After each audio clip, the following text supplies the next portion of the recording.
ஒன்று கொரிந்தியர் அதிகாரம் 1. வாழ்த்தும் நன்றியும். கொரிந்த நகரிலுள்ள கடவுளின் திருச்சபைக்கு அவர் திருவுளத்தால் கிறிஸ்து இயேசுவின் திருத்தூதனாக அழைக்கப்பட்ட பவுலும் சகோதரராகிய சொஸ்தேனும் எழுதுவது. இயேசு கிறிஸ்துவோடு இணைக்கப்பெற்று தூயோராக்கப்பட்டு இறைமக்களாக இருக்க அழைக்கப்பட்டுள்ள உங்களுக்கும் எல்லா இடங்களிலும் நம் ஆண்டவர் இயேசு கிறிஸ்துவை அறிக்கையிடும் யாவருக்கும் நம் தந்தையாம் கடவுளிடமிருந்தும் ஆண்டவர் இயேசு கிறிஸ்துவிடமிருந்தும் அருளும் அமைதியும் உரித்தாகுக. இயேசு கிறிஸ்து நமக்கு மட்டுமல்ல, அனைவருக்கும் ஆண்டவர். கிறிஸ்து இயேசுவின் வழியாக நீங்கள் பெற்றுக்கொண்ட இறையருளை முன்னிட்டு உங்களை நினைத்து என் கடவுளுக்கு என்றும் நன்றி செலுத்துகிறேன். ஏனெனில் நீங்கள் கிறிஸ்துவுடன் இணைக்கப்பெற்று சொல்வன்மையும் நிறை அறிவும் பெற்று எல்லா வகையிலும் செல்வர்கள் ஆனீர்கள். மேலும் கிறிஸ்துவை பற்றிய சான்று உங்களால் உறுதிப்படுத்தப்பட்டுள்ளது. ஆண்டவராகிய இயேசு கிறிஸ்து வெளிப்படுவதற்காக காத்திருக்கும் உங்களுக்கு அருள்கொடை எதிலும் குறையே இல்லை. நம் ஆண்டவர் இயேசு கிறிஸ்து வெளிப்படும் நாளில் நீங்கள் குறை சொல்லுக்கு ஆளாகாதிருக்க அவர் உங்களை இறுதி வரை உறுதிப்படுத்துவார். கடவுள் நம்பிக்கைக்குரியவர். தம் மகனும் நம் ஆண்டவருமாகிய இயேசு கிறிஸ்துவின் நட்புறவில் பங்கு பெற உங்களை அவர் அழைத்துள்ளார். திருச்சபையில் பிளவுகள். சகோதர சகோதரிகளே, நம் ஆண்டவர் இயேசு கிறிஸ்துவின் பெயரால் நான் உங்களை கெஞ்சி கேட்டுக்கொள்வது இதுவே. நீங்கள் ஒத்த கருத்துடையவர்களாயிருங்கள். உங்களிடையே பிளவுகள் வேண்டாம். ஒரே மனமும் ஒரே நோக்கமும் கொண்டிருங்கள். என் அன்பர்களே, உங்களிடையே சண்டை சச்சரவுகள் இருப்பதாக குளோயி வீட்டார் எனக்கு தெரிவித்துள்ளனர்.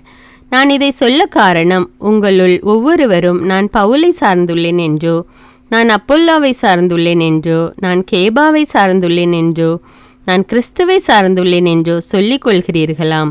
கிறிஸ்து இப்படி பிளவுபட்டுள்ளாரா? அல்லது பவுலா உங்களுக்காக சிலுவையில் அறையப்பட்டான்? அல்லது பவுலின் பெயரிலா நீங்கள் திருமுழுக்கு பெற்று கொண்டீர்கள்? கிறிஸ்பு, காயு ஆகியோரை தவிர உங்களுள் வேறு எவருக்கும் நான் திருமுழுக்கு கொடுக்கவில்லை. இதற்காக கடவுளுக்கு நன்றி செலுத்துகிறேன். ஆகவே என் பெயரால் திருமுழுக்கு பெற்றதாக யாரும் சொல்ல முடியாது. ஸ்தேவனா வீட்டாருக்கும் நான் திருமுழுக்கு கொடுத்துள்ளேன்.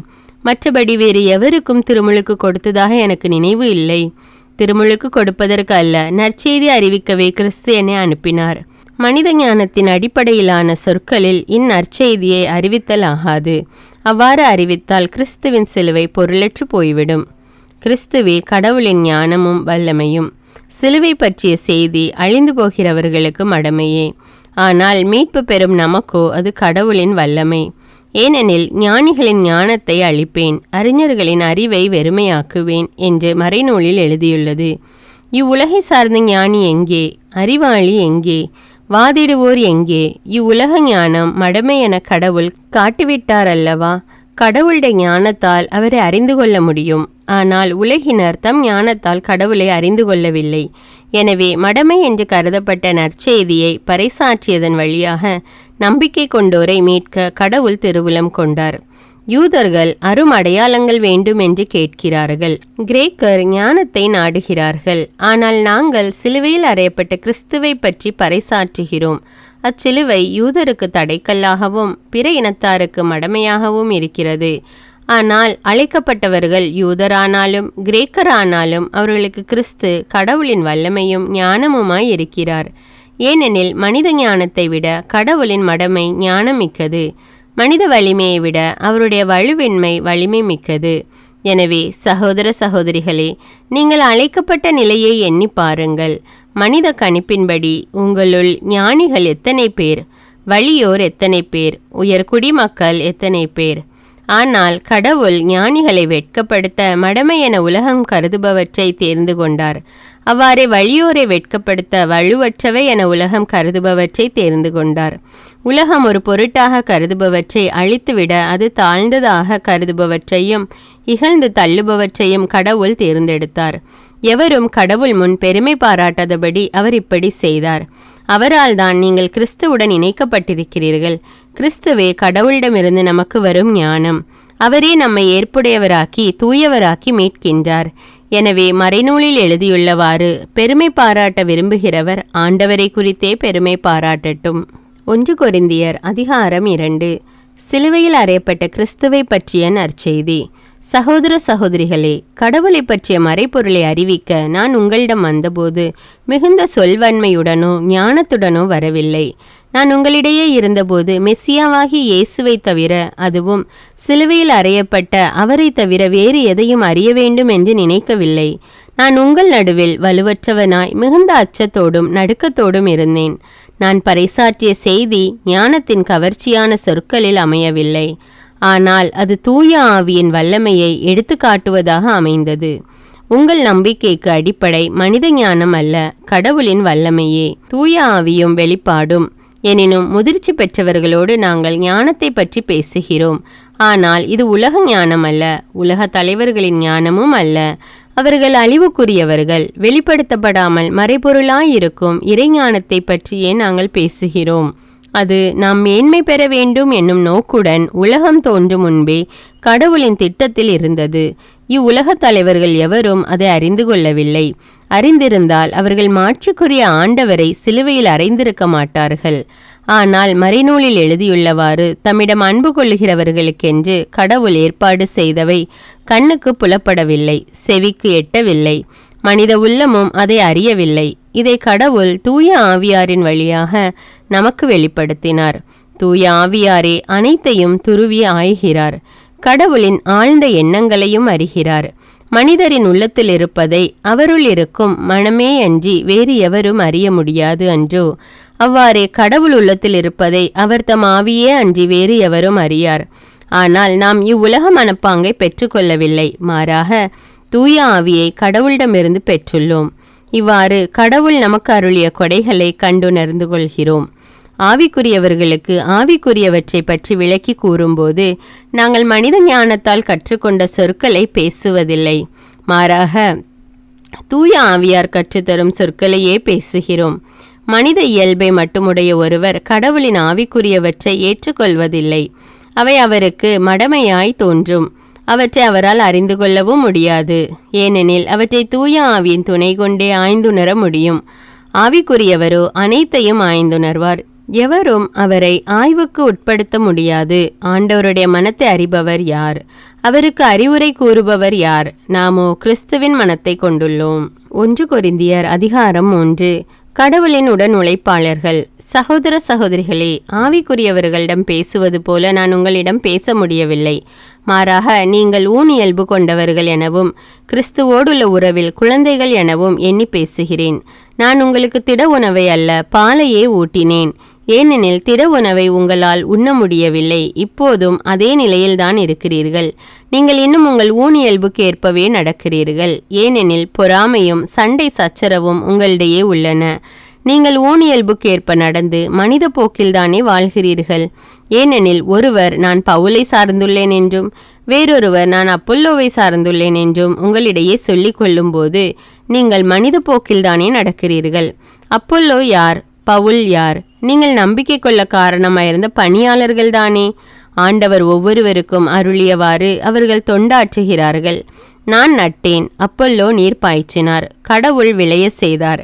நடுகிறவருக்கும் பெருமை இல்லை, நீர் பாய்ச்சுபவருக்கும் பெருமை இல்லை.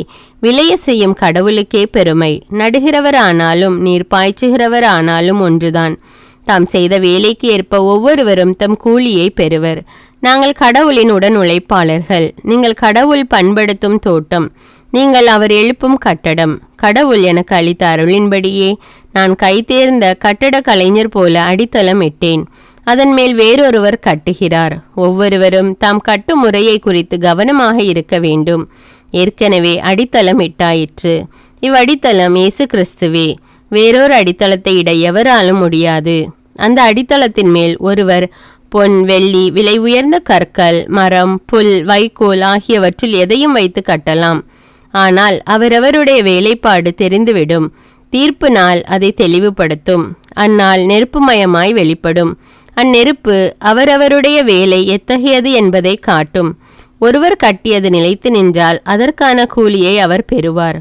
ஒருவர் கட்டியது தீக்கிரையாகுமானால் அவர் இழப்புக்குள்ளாவார். ஆனால் நெருப்பில் அகப்பட்டு தப்பியவர் போல் அவர் மீட்கப்படுவார். நீங்கள் கடவுளுடைய கோவில் என்றும் கடவுளின் ஆவியார் உங்களில் குடியிருக்கிறார் என்றும் உங்களுக்கு தெரியாதா? ஒருவர் கடவுளின் கோவிலை அழித்தால் கடவுள் அவரை அழித்து விடுவார். ஏனெனில் கடவுளின் கோவில் தூயது, நீங்களே அக்கோவில். எவரும் தம்மை தாமே ஏமாற்றிக் கொள்ள வேண்டாம். இவ்வுலகில் தங்களை ஞானிகள் என்று கருதி கொள்வோர் தாங்களே மடையராகட்டும், அப்போது அவர்கள் ஞானிகள் ஆவார்கள். இவ்வுலக ஞானம் கடவுள் முன் மடமையாய் உள்ளது.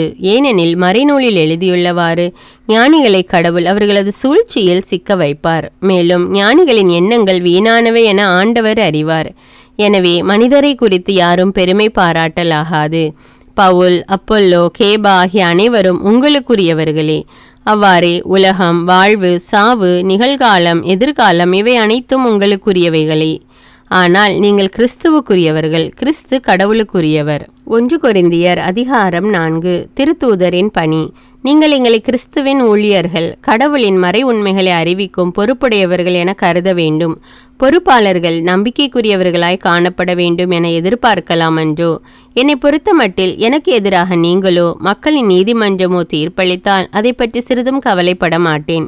எனக்கு நானே தீர்ப்பளித்து கொள்ளவும் மாட்டேன். எனக்கு எதிராக குற்றம் எதுவும் இருப்பதாக தெரியவில்லை. ஆயினும் நான் குற்றமற்றவனாகி விடமாட்டேன். எனக்கு தீர்ப்பு வழங்குபவர் ஆண்டவர் ஒருவரே. எனவே குறித்த காலம் வருமுன், அதாவது ஆண்டவரின் வருகைக்கு முன் யாருக்கும் தீர்ப்பளிக்க வேண்டாம். அவரே இருளில் மறைந்திருப்பவற்றை வெட்ட வெளிச்சமாக்குவார், உள்ளங்களின் நோக்கங்களையும் வெளிப்படுத்துவார். அப்பொழுது ஒவ்வொருவரும் கடவுளிடமிருந்து பாராட்டு பெறுவர். சகோதர சகோதரிகளே, உங்கள் பொருட்டு என்னையும் அப்பொல்லோவையும் எடுத்துக்காட்டாக கொண்டு இவற்றை கூறினேன். ஏனெனில் எழுதியுள்ளதற்கு மேல் போகாதே என்பதின் பொருளை எங்களை பார்த்து கற்றுக்கொள்ளுங்கள். ஒருவரை ஆதரித்தும் மற்றவரை எதிர்த்தும் செயல்படாதீர்கள். இருமாப்பு கொள்ளாதீர்கள். நீங்கள் மற்றவர்களை விட உயர்ந்தவர்கள் என்று சொன்னவர் யார்? உங்களிடம் உள்ள அனைத்தும் நீங்கள் பெற்றுக்கொண்டவைதானே. பெற்றுக்கொண்டும் பெற்றுக்கொள்ளாதது போல் பெருமை பாராட்டுவது ஏன்? தேவையானவற்றையெல்லாம் ஏற்கனவே பெற்றுவிட்டீர்களோ? ஏற்கனவே செல்வர்களாகி விட்டீர்களோ? எங்களை விட்டுவிட்டு நீங்கள் மட்டும் ஆட்சி செலுத்துகிறீர்களோ? நீங்கள் ஆட்சி செலுத்த முடியும் என்றால் நல்லதுதான். அப்படியானால் நாங்களும் உங்களோடு சேர்ந்து ஆட்சி செலுத்தலாமே. கடவுளின் திருத்தூதராகிய எங்களை அவர் எல்லோருக்கும் கடையராக்கினார். நாங்கள் மரண தண்டனை பெற்றவர்கள் போல் ஆனோம். மனிதருக்கும் வானதூதருக்கும் உலகுக்கும் காட்சி பொருளானோம் என கருதுகிறேன். நாங்கள் கிறிஸ்துவின் பொருட்டும் அடையர்கள், நீங்களோ கிறிஸ்துவோடு இணைந்த அறிவாளிகள். நாங்கள் வலுவற்றவர்கள், நீங்களோ வலிமை மிக்கவர்கள். நீங்கள் மாண்புள்ளவர்கள், நாங்களோ மதிப்பற்றவர்கள். இந்நேரம் வரை பட்டினியோடும் தாகத்தோடும் ஆடையின்றியும் இருக்கிறோம். அடிக்கப்படுகிறோம், நாடோடிகளாய் இருக்கிறோம். எங்கள் கைகளால் பாடுபட்டு உழைக்கிறோம். பழிக்கப்படும் போது ஆசி கூறுகிறோம். துன்புறுத்தப்படும் போதும் கனிவாக பேசுகிறோம். நாங்கள் உலகத்தின் குப்பை போலானோம். இதுவரை அனைத்திலும் கழிவு பொருட்கள் என கருதப்பட்டு வருகிறோம்.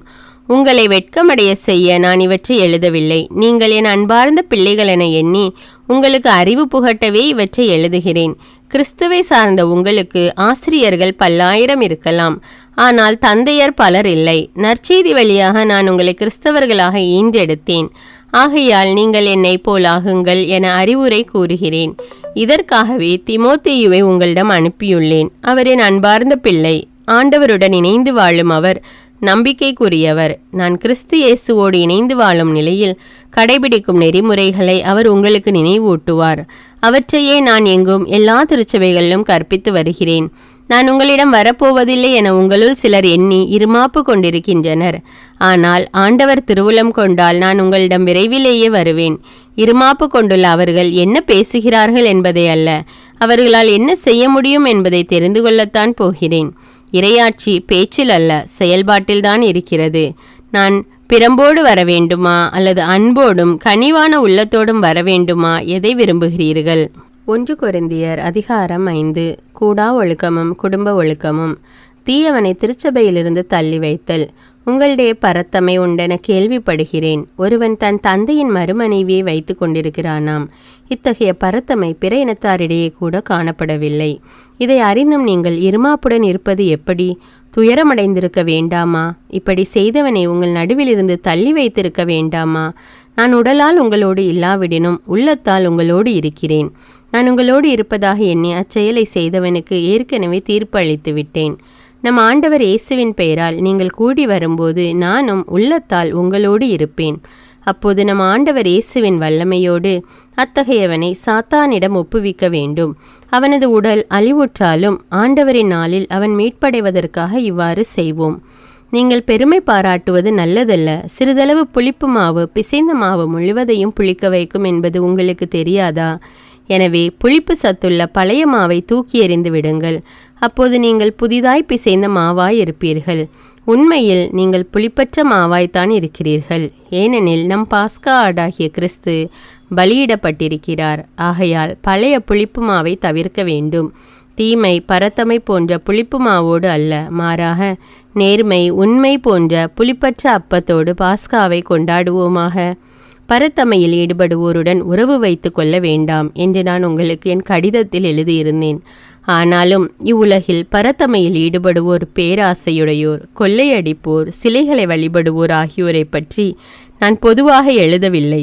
அப்படியானால் நீங்கள் இவ்வுலகை விட்டே வெளியேற வேண்டியிருக்குமே.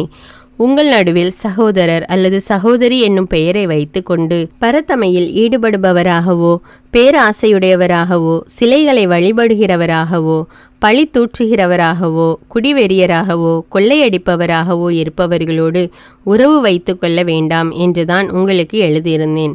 அவர்களோடு உணவருந்தவும் வேண்டாம். திருச்சபைக்கு வெளியே இருப்பவர்கள் குற்றவாளிகள் என நான் ஏன் தீர்ப்பளிக்க வேண்டும்?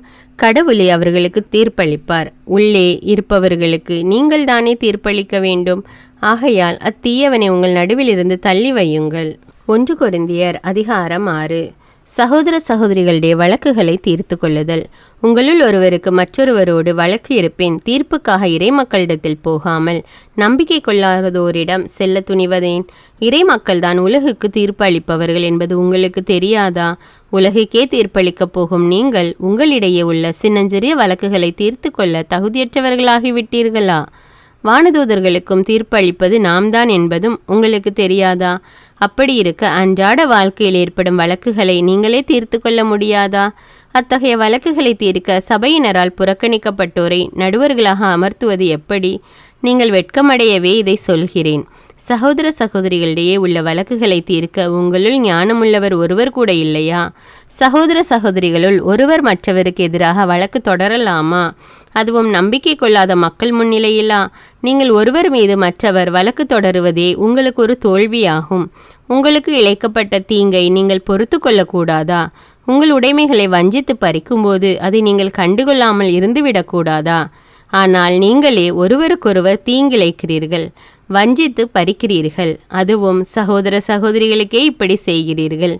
தீங்கிழைப்போருக்கு இறையாட்சியில் உரிமையில்லை என்று உங்களுக்கு தெரியாதா? ஏமாந்து போகாதீர்கள். பரத்தமையில் ஈடுபடுவோர், சிலைகளை வழிபடுவோர், விபச்சாரம் செய்வோர், தகாத பாலுறவு கொள்வோர், ஒரு பால் புணர்ச்சியில் ஈடுபடுவோர், திருடர், பேராசையுடையோர், குடிவெறியர், பழி தூற்றுவோர், கொள்ளையடிப்போர் ஆகியோர் இறையாட்சியை உரிமையாக்கி கொள்வதில்லை. உங்களுள் சிலர் இவ்வாறுதான் இருந்தீர்கள். ஆனால் ஆண்டவர் இயேசு கிறிஸ்துவின் பெயராலும் நம் கடவுளின் ஆவியாலும் கழுவப்பட்டு தூயவர் ஆனீர்கள். கடவுளுக்கு ஏற்புடையவராகவும் இருக்கிறீர்கள். பரத்தமையை விட்டு விலகுதல். எல்லாவற்றையும் செய்ய எனக்கு உரிமை உண்டு, ஆனால் எல்லாம் நன்மை தரக்கூடியவை அல்ல. எல்லாவற்றையும் செய்ய எனக்கு உரிமை உண்டு, ஆனால் எதற்கும் நான் அடிமையாகி விட மாட்டேன். வயிற்றுக்கென்றே உணவு, உணவுக்கென்றே வயிறு, இவை இரண்டையுமே கடவுள் அழித்து விடுவார். உடல் பரத்தமைக்கு அல்ல, ஆண்டவருக்கே உரியது. ஆண்டவரும் உடலுக்கே உரியவர். ஆண்டவரை உயிர்த்தெழ செய்த கடவுள் தம் வல்லமையால் நம்மையும் உயிர்த்தெழ செய்வார். உங்கள் உடல்கள் கிறிஸ்துவின் உறுப்புகள் என்று தெரியாதா? கிறிஸ்துவின் உறுப்புகளை எடுத்து ஒரு விலைமகளின் உறுப்புகளாகும்படி நான் செய்யலாமா? கூடவே கூடாது.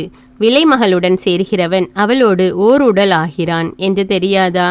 இருவரும் ஒரே உடலாயிருப்பர் என்று மறைநூலில் சொல்லப்பட்டுள்ளதே. ஆண்டவரோடு சேர்ந்திருப்பவர் அவருடன் உள்ளத்தால் ஒன்றித்திருக்கிறார். எனவே பரத்தமையை விட்டு விலகுங்கள். மனிதர் செய்யும் எப்பாவமும் உடலுக்கு புறம்பானது. ஆனால் பரத்தமையில் ஈடுபடுவோர் தம் சொந்த உடலுக்கு எதிராகவே பாவம் செய்கின்றனர். உங்கள் உடல் நீங்கள் கடவுளிடமிருந்து பெற்றுக்கொண்ட தூய ஆவி தங்கும் கோவில் என்று தெரியாதா? நீங்கள் உங்களுக்கு உரியவர் அல்ல, கடவுள் உங்களை விலை கொடுத்து மீட்டுள்ளார். எனவே உங்கள் உடலால் கடவுளுக்கு பெருமை சேருங்கள். 1 கொரிந்தியர் அதிகாரம் 7. திருமண வாழ்வு. இப்போது நீங்கள் எழுதி கேட்டிருந்தவற்றை குறித்து பார்ப்போம். ஆம், பெண்ணை தொடாமல் இருப்பதே நல்லது. எனினும் எங்கும் பரத்தமை காணப்படுவதால் ஆண்கள் ஒவ்வொருவரும் தம் சொந்த மனைவியோடையே வாழ வேண்டும். பெண்கள் ஒவ்வொருவரும் தம் சொந்த கணவரோடையே வாழ வேண்டும். கணவர் தம் மனைவிக்கு மன வாழ்க்கைக்குரிய உரிமைகளை கொடுக்க வேண்டும். அதுபோல மனைவியும் தம் கணவருக்கு கொடுக்க வேண்டும். மனைவிக்கு தம் உடலின் மேல் அதிகாரம் இல்லை, கணவனுக்கே அந்த அதிகாரம் உண்டு. அப்படியே கணவருக்கும் தம் உடலின் மேல் அதிகாரம் இல்லை, மனைவிக்கே அந்த அதிகாரம் உண்டு. மன வாழ்க்கைக்குரிய உரிமைகளை ஒருவருக்கொருவர் மறுக்காதீர்கள். இருவரும் ஒத்துக்கொண்டால் இறைவேண்டலில் ஈடுபடுவதற்காக சிறிது காலம் பிரிந்து வாழலாம். ஆனால் உணர்ச்சிகளை அடக்க முடியாத நிலையில் சாத்தான் உங்களை சோதிக்காதபடி பிரிந்த நீங்கள் மீண்டும் கூடி வாழுங்கள். இதை நான் கட்டளையாக சொல்லவில்லை, ஆனால் உங்கள் நிலைமையை கருதியே இப்படி சொல்கிறேன். எல்லாரும் என்னைப் போலவே இருக்க வேண்டும் என்பது என் விருப்பம். எனினும் ஒவ்வொருவருக்கும் கடவுள் தரும் தனிப்பட்ட அருள் கொடை உண்டு. இது ஒருவருக்கு ஒரு வகையாகவும் வேறொருவருக்கு வேறு வகையாகவும் இருக்கிறது. இப்போது மனமாகாதவர்களுக்கும் கைம்பெண்களுக்கும் நான் சொல்வது இதுவே. அவர்களும் என்னைப் போலவே இருந்துவிட்டால் மிகவும் நல்லது. எனினும் அவர்கள் தன்னடக்கம் இல்லாதவர்கள் என்றால் திருமணம் செய்து கொள்ளட்டும். ஏனெனில் காமத்தீயில் உருகுவதை விட திருமணம் செய்து கொள்வதே நல்லது. திருமணமானவர்களுக்கு நான் கட்டளையாக சொல்வது இதுவே. மனைவி கணவரிடமிருந்து பிரிந்து வாழக்கூடாது. இது என்னுடைய கட்டளை அல்ல, மாறாக ஆண்டவருடையது. அப்படி பிரிந்து வாழ்ந்தால் மறுமணம் செய்யாமல் இருக்க வேண்டும், அல்லது கணவருடன் ஒப்புரவாக வேண்டும். கணவரும் மனைவியை விலக்கிவிடக்கூடாது. மற்றவர்களுக்கு நான் சொல்வது இதுவே. இதை ஆண்டவர் அல்ல, நானே சொல்கிறேன். சகோதரர் ஒருவரின் மனைவி நம்பிக்கை கொள்ளாதவர் ஆனாலும் தொடர்ந்து அச்சகோதரரோடு வாழ உடன்பட்டால் அவர் அவரை விலக்கிவிடக்கூடாது. அப்படியே சகோதரி ஒருவரின் கணவர் நம்பிக்கை கொள்ளாதவர் ஆனாலும் தொடர்ந்து அச்சகோதரியோடு வாழ உடன்பட்டால் தம் கணவரை அவர் விலக்கிவிடக்கூடாது. நம்பிக்கை கொள்ளாத கணவர் நம்பிக்கை கொண்ட தம் மனைவியால் தூயவர் ஆகிறார். அப்படியே நம்பிக்கை கொள்ளாத மனைவி நம்பிக்கை கொண்ட கணவரால் தூயவர் ஆகிறார். அப்படி இல்லையெனில் உங்கள் பிள்ளைகள் தூய்மையற்றவர்களாய் இருப்பார்களே, ஆனால் அவர்கள் தூயவர்களாய் இருக்கிறார்கள். கணவன் மனைவி ஆகிய இருவருள் நம்பிக்கை கொள்ளாத ஒருவர் பிரிந்து வாழ விரும்பினால் பிரிந்து வாழட்டும். இத்தகைய சூழ்நிலையில் நம்பிக்கை கொண்ட கணவனுக்கோ மனைவிக்கோ எவ்வித கட்டுப்பாடும் இல்லை. ஆனால் கடவுள் உங்களை அமைதியுடன் வாழவே அழைத்துள்ளார். மனமான சகோதரியே, ஒருவேளை உம்மாலும் கணவர் மீட்படையலாம். மனமான சகோதரரே, ஒருவேளை உம்மால் உன் மனைவி மீட்படையலாம். இது உங்களுக்கு தெரியாதா? ஆண்டவர் அழைப்பில் நிலைத்திருத்தல். எது எப்படி இருந்தாலும் ஒவ்வொருவரும் ஆண்டவர் அவரவருக்கு பகிர்ந்தளித்த கொடையின்படியும் அவர் விடுத்த அழைப்பின்படியும் வாழட்டும். இதுவே நான் எல்லா திருச்சபைகளிலும் கொடுத்து வரும் கட்டளை. விருத்த சேதனம் செய்யப்பட்ட நிலையில் ஒருவர் அழைக்கப்பட்டிருந்தால் அவர் விருத்த சேதனம் செய்து கொள்ள வேண்டாம். விருத்த சேதனம் செய்வதிலும் பயனில்லை, செய்யாமல் இருப்பதிலும் பயனில்லை. கடவுளின் கட்டளையை கடைபிடித்தலே பயன் தரும். ஒவ்வொருவரும் என் நிலையில் அழைக்கப்பட்டிருக்கிறார்களோ அந்நிலையிலேயே நிலைத்திருக்கட்டும். அடிமை நிலையில் அழைக்கப்பட்டிருக்கிறீர்களா? அது பற்றி கவலைப்பட வேண்டாம். எனினும் அந்நிலையில் இருந்து விடுதலை பெற முடியுமானால் அவ்வாய்ப்பை பயன்படுத்தி கொள்ளுங்கள். அடிமை நிலையில் ஆண்டவரால் அழைக்கப்பட்டவர் ஆண்டவர் வழியாய் விடுதலை பெற்றவர் ஆகிறார். அப்படியே விடுதலை நிலையில் அழைக்கப்பட்டவர் கிறிஸ்துவின் அடிமையாய் இருக்கிறார்.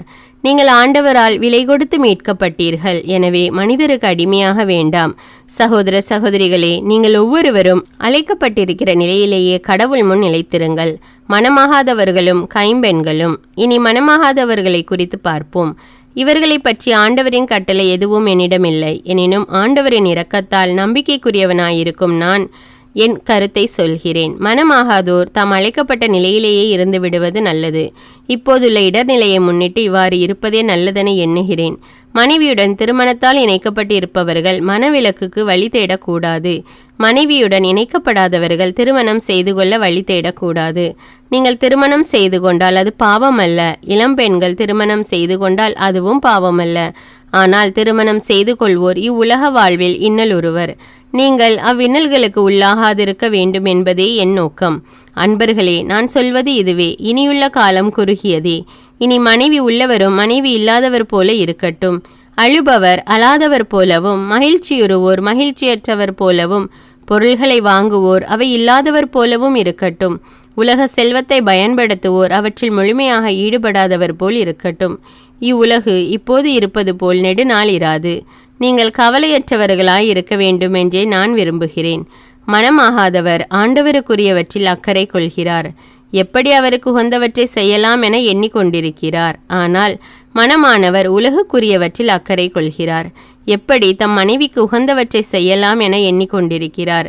இவ்வாறு அவர் மனம் பிளவுபட்டுள்ளது. மனமாகாத பெண்ணும் கன்னி பெண்ணும் ஆண்டவருக்குரியவற்றில் அக்கறை கொள்வதால் அவர்கள் உடலிலும் உள்ளத்திலும் தூயோர் ஆகின்றனர். ஆனால் மனமான பெண் உலகுக்குரியவற்றில் அக்கறை கொள்வதால் எப்படி தம் கணவருக்கு உகந்தவற்றை செய்யலாம் என எண்ணிக்கொண்டிருக்கிறார். உங்களை கட்டுப்படுத்துவதற்காக அல்ல, உங்கள் நலனுக்காகவே இதை நான் சொல்கிறேன். எல்லாம் ஒழுங்காயிருக்கவும் நீங்கள் முழுமனதோடு ஆண்டவரிடம் பற்று கொண்டிருக்கவுமே இவ்வாறு சொல்கிறேன். ஒருவர் காம உணர்ச்சியை கட்டுப்படுத்த முடியாமல் தாம் மன ஒப்பந்தம் செய்து கொண்ட பெண்ணுடன் தவறாக நடக்க எண்ணங்கொண்டால் வேறு வழி இல்லை என்றால் அவர் திருமணம் செய்து கொண்டு தம் விருப்பத்தை நிறைவேற்றட்டும். அது பாவமல்ல. ஆனால் தம் உள்ளத்தில் உறுதியாயிருந்து எந்த கட்டாயத்திற்கும் உட்படாமல் தம் சொந்த விருப்பப்படி செயல்படும் ஆற்றல் கொண்ட ஒருவர் தாம் மன ஒப்பந்தம் செய்து கொண்ட பெண்ணை அந்நிலையிலேயே வைத்திருக்க தம் உள்ளத்தில் தீர்மானம் செய்திருந்தால் அவர் செய்வதில் தவறில்லை. ஆகவே தாம் ஒப்பந்தம் செய்து கொண்ட பெண்ணை திருமணம் செய்பவர் நல்லதையே செய்கிறார். எனினும் திருமணம் செய்யாமல் இருப்பவர் அதைவிட நல்லதையே செய்கிறார். கணவர் உயிரோடு இருக்கும் காலம் வரை மனைவி அவரோடு இணைக்கப்பட்டிருக்கிறார். கணவர் இறந்துவிட்டால் தாம் விரும்புபவரை திருமணம் செய்து கொள்ள அவருக்கு உரிமை உண்டு. ஆனால் அவர் திருமணம் செய்து கொள்பவர் ஆண்டவரிடம் நம்பிக்கை கொண்டவராய் இருத்தல் வேண்டும். அவர் கைம்பெண்ணாகவே இருந்துவிட்டால் அது அவருக்கு மிகுந்த மகிழ்ச்சியை அளிக்கும். இதுவே என் கருத்து. நானும் கடவுளின் ஆவியால் ஆட்கொள்ள பெற்றிருக்கிறேன் என கருதுகிறேன். 1 கொரிந்தியர் அதிகாரம் 8. சிலைகளுக்கு படைக்கப்பட்டவற்றை உண்ணுதல். இப்போது சிலைகளுக்கு படைக்கப்பட்டவற்றை குறித்து பார்ப்போம். நம் அனைவருக்கும் அறிவு உண்டு, இது நமக்கு தெரிந்ததே. இவ்வறிவு இருமாப்படைய செய்யும், ஆனால் அன்பு உறவை வளர்க்கும். தமக்கு ஏதோ அறிவு இருக்கிறது என்று நினைக்கிறவர் அறிய வேண்டிய முறையில் எதையும் அறிந்து கொள்ளவில்லை. கடவுளிடம் அன்பு செலுத்துகிறவரை கடவுள் அறிவார். இப்போது சிலைகளுக்கு படைக்கப்பட்டவற்றை உண்பதை குறித்து பார்ப்போம். இவ்வுலகில் சிலை என்பது ஒன்றுமே இல்லை. கடவுள் ஒருவரன்றி வேறு தெய்வங்கள் இல்லை என்று நமக்கு தெரியும். விண்ணிலும் மண்ணிலும் தெய்வங்கள் என்று சொல்லப்படுபவை பல இருக்கலாம். தெய்வங்கள் பலவும் ஆண்டவர்கள் பலரும் உளர். ஆனால் நமக்கு கடவுள் ஒருவரே. அவரே நம் தந்தை. அவரிடமிருந்தே அனைத்தும் வருகின்றன. அவருக்காகவே நாம் இருக்கின்றோம். அவ்வாறே நமக்கு ஆண்டவரும் ஒருவரே. அவரே இயேசு கிறிஸ்து. அவர் வழியாகவே அனைத்தும் வருகின்றன. அவர் மூலமாகவே நாம் வாழ்கிறோம். ஆனால் இவ்வறிவு எல்லோரிடமும் இல்லை. இதுவரை சிலைகளை வழிபட்டு பழக்கப்பட்ட சிலர் அவற்றிற்கு படைக்கப்பட்டவற்றை படையல் பொருள் என எண்ணி உண்கிறார்கள். அவர்களின் மனசான்று வலுவற்றதாயிருப்பதால் அது கரைப்படுகிறது. நாம் உண்ணும் உணவு நம்மை கடவுளிடம் கொண்டு சேர்க்காது. உண்ணாதிருப்பின் அதனால் ஒரு குறையும் இல்லை. உண்போமாயின் அதனால் ஒரு நிறைவும் இல்லை. ஆனால் உங்களுக்கு இருக்கும் உரிமை மன வலிமையற்றவர்களுக்கு தடைக்கல்லாயிராதவாறு பார்த்து கொள்ளுங்கள். அறிவு கொண்டுள்ள நீங்கள் சிலை வழிபாட்டு கோவிலில் பந்தி அமர்ந்திருப்பதை வலுவற்ற மனசான்று உடைய சகோதர சகோதரிகளுள் ஒருவர் காண்பாரானால் அவரும் சிலைகளுக்கு படைக்கப்பட்டவற்றை உண்ண தூண்ட பெறுவார் அல்லவா? இவ்வாறு அந்த அறிவு வலுவற்றவரின் அழிவுக்கு காரணமாகிறது. அவர் சகோதர சகோதரிகளுள் ஒருவர் அல்லவா? அவருக்காகவும் கிறிஸ்து இறந்தாரல்லவா? இவ்வாறு நீங்கள் வலுவற்ற மனசான்றை காயப்படுத்தி சகோதர சகோதரிகளுக்கு எதிராக பாவம் செய்தால் அது கிறிஸ்துவுக்கே எதிரான பாவமாகும். ஆகையால் என் சகோதர சகோதரிகளுள் ஒருவருக்கு நான் உண்ணும் உணவு ஒரு தடைக்கல்லாக இருக்குமானால் இறைச்சியை ஒரு நாளும் உண்ண மாட்டேன். அவர் பாவத்தில் விழ நான் காரணமாய் இருக்க மாட்டேன். 1 கொரிந்தியர் அதிகாரம் 9. திருத்தூதரின் உரிமைகளும் கடமைகளும். எனக்கு தன்னுரிமை இல்லையா? நானும் ஒரு திருத்தூதன் அல்லவா? நம் ஆண்டவர் இயேசுவை நான் காணவில்லையா? நான் ஆண்டவருக்காக செய்த வேலையின் விளைவாகத்தானே நீங்கள் இந்நிலையில் இருக்கிறீர்கள். நான் திருத்தூதன் என மற்றவர்கள் ஏற்றுக்கொள்ளாவிடினும் உங்களுக்கு நான் திருத்தூதன் தானே. நீங்கள் ஆண்டவரோடு கொண்டுள்ள உறவே என் திருத்தூது பணிக்கு அடையாள சின்னமாய் அமைகிறது. இது குறித்து என்னிடம் கேள்வி கேட்போருக்கு எனது விளக்கம் இதுவே. உண்பதற்கும் குடிப்பதற்கும் உரியவற்றை பெற்றுக்கொள்ள எங்களுக்கு உரிமை இல்லையா? மற்ற திருத்தூதரும் ஆண்டவருடைய சகோதரரும் கேபாவும் செய்வது போல நம்பிக்கை கொண்டுள்ள மனைவியரை எங்களோடு அழைத்து செல்ல எங்களுக்கு உரிமை இல்லையா? பிழைப்புக்காக உழைக்காமல் இருக்க எனக்கும் பர்னபாவுக்கும் மட்டும்தான் உரிமை இல்லையா? யாராவது எப்போதாவது ஊதியமின்றி படைவீரராக பணியாற்றுவாரா? திராட்சை தோட்டம் போட்ட யாராவது அதன் பழங்களை உண்ணாதிருப்பாரா?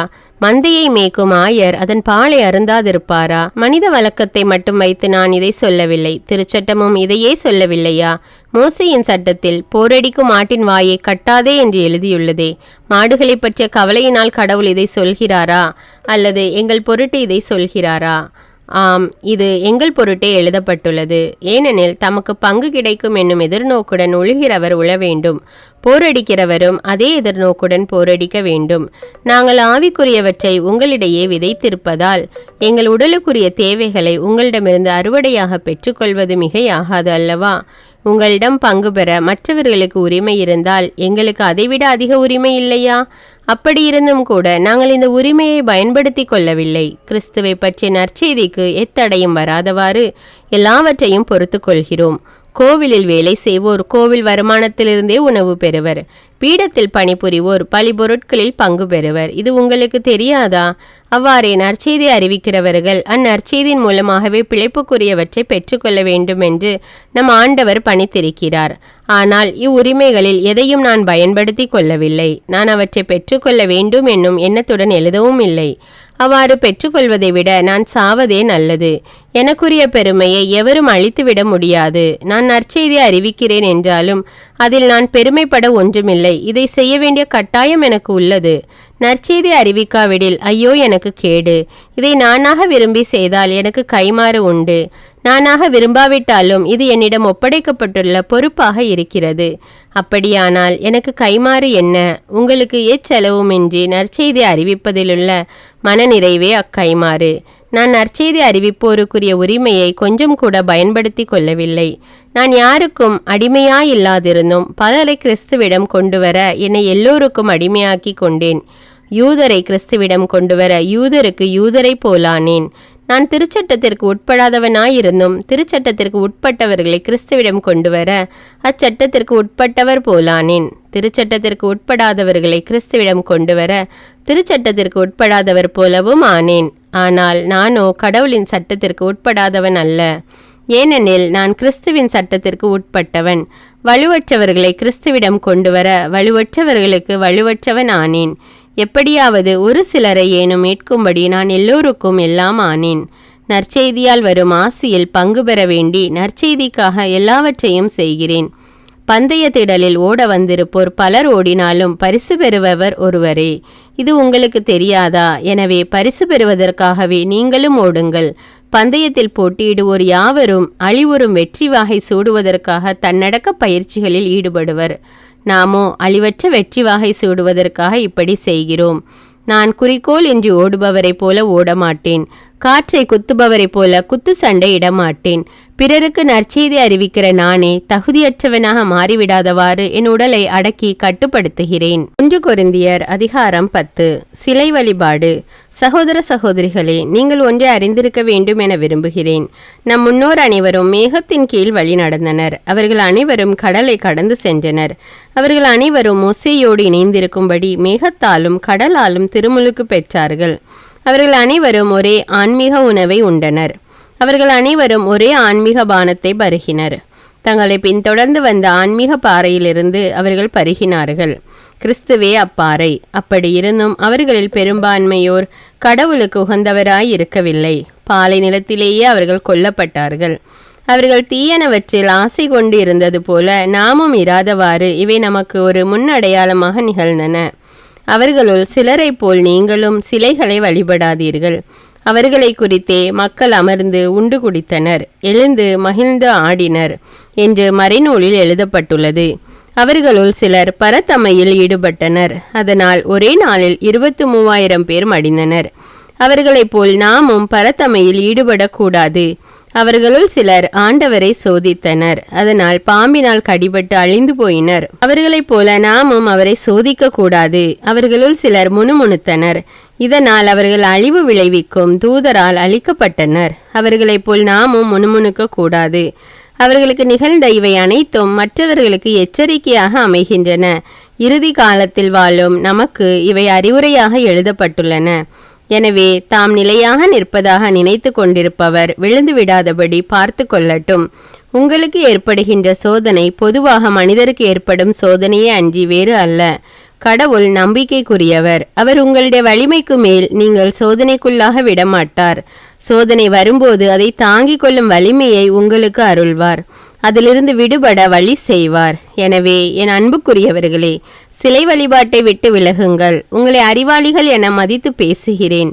நான் சொல்வதை குறித்து நீங்களே தீர்மானித்துக் கொள்ளுங்கள். கடவுளை போற்றி திருவிருந்து கிண்ணத்திலிருந்து பருகுகிறோமே, அது கிறிஸ்துவின் இரத்தத்தில் பங்கு கொள்ளுதல் அல்லவா? அப்பத்தை பிட்டு உண்ணுகிறோமே, அது கிறிஸ்துவின் உடலில் பங்கு கொள்ளுதல் அல்லவா? அப்பம் ஒன்றே, ஆதலால் நாம் பலராயினும் ஒரே உடலாய் இருக்கிறோம். ஏனெனில் நாம் அனைவரும் அந்த ஒரே அப்பத்தில் தான் பங்கு கொள்கிறோம். இஸ்ரேல் மக்களின் சடங்கு முறைகளை பாருங்கள். பலி பொருட்களை உண்கிறவர்கள் பலிக்கு படைக்கப்பட்ட பலிபீடம் குறிக்கும் கடவுளோடு உறவு கொள்ளவில்லையா? எனவே சிலைகளுக்கு படைக்கப்பட்டவற்றை அல்லது சிலைகளை பொருட்படுத்த வேண்டுமென்றா சொல்கிறேன்? மாறாக சிலைகளுக்கு பலியிடப்பட்டவை கடவுளுக்கு அல்ல, பேய்களுக்கே பலியிடப்பட்டவையாகும். நீங்கள் பேய்களோடு உறவு கொள்வதை நான் விரும்பவில்லை. நீங்கள் ஆண்டவருடைய கிண்ணத்தில் பேய்களுடைய கிண்ணத்திலும் பருக முடியாது. நீங்கள் ஆண்டவரின் பந்தியிலும் பேய்களின் பந்தியிலும் பங்கு கொள்ள முடியாது. நாம் ஆண்டவருக்கு எரிச்சலூட்டலாமா? நாம் அவரை விட வலிமை மிக்கவர்களா? எல்லா விதத்திலும் கடவுளை மாட்சிப்படுத்துங்கள். எல்லாவற்றையும் செய்ய உரிமையுண்டு, ஆனால் எல்லாம் நன்மை தரக்கூடியவை அல்ல. எல்லாவற்றையும் செய்ய உரிமை உண்டு, ஆனால் எல்லாம் வளர்ச்சி தரக்கூடியவை அல்ல. எவரும் தன்னலம் நாடக்கூடாது, மாறாக பிறர் நலமே நாட வேண்டும். இறைச்சி கடையில் விற்கப்படும் எதையும் நீங்கள் உண்ணலாம். கேள்விகள் எழுப்பி உங்கள் மனசான்றை குழப்பிக் கொள்ள வேண்டாம். ஏனெனில் மண்ணுலகமும் அதில் நிறைந்துள்ள அனைத்தும் ஆண்டவருடையவை. நம்பிக்கை கொள்ளாதவருள் ஒருவர் உங்களை உணவருந்து அழைக்கும் போது நீங்கள் அவரோடு செல்ல விரும்பினால் அவர் உங்களுக்கு பரிமாறும் எதையும் உண்ணுங்கள். கேள்விகள் எழுப்பி உங்கள் மனசான்றை குழப்பிக் கொள்ள வேண்டாம். எவராவது உங்களிடம் இது படையல் உணவு என்று சொன்னால் அவ்வாறு தெரிவித்தவரை முன்னிட்டும் மனசான்றை முன்னிட்டும் அதை உண்ண வேண்டாம். உங்கள் மனசான்றை முன்னிட்டல்ல, மற்றவருடைய மனசான்றை முன்னிட்டே இதை சொல்கிறேன். ஏன் எனது தன்னுரிமை மற்றவருடைய மனசான்றின் தீர்ப்புக்கு உள்ளாக வேண்டும்? நான் நன்றியுடன் உணவருந்தினால் நன்றி கூறி அருந்திய உணவை குறித்து ஏன் பழிப்புரைக்கு ஆளாக வேண்டும் என்று ஒருவர் கேட்கலாம். அதற்கு நான் சொல்வது, நீங்கள் உண்டாலும் குடித்தாலும் எதை செய்தாலும் எல்லாவற்றையும் கடவுளுடைய மாட்சிக்காகவே செய்யுங்கள். யூதருக்கோ கிரேக்கருக்கோ கடவுளின் திருச்சபைக்கோ இடையூறாய் இராதீர்கள். நானும் அனைத்திலும் அனைவருக்கும் உகந்தவனாய் இருக்கிறேன்.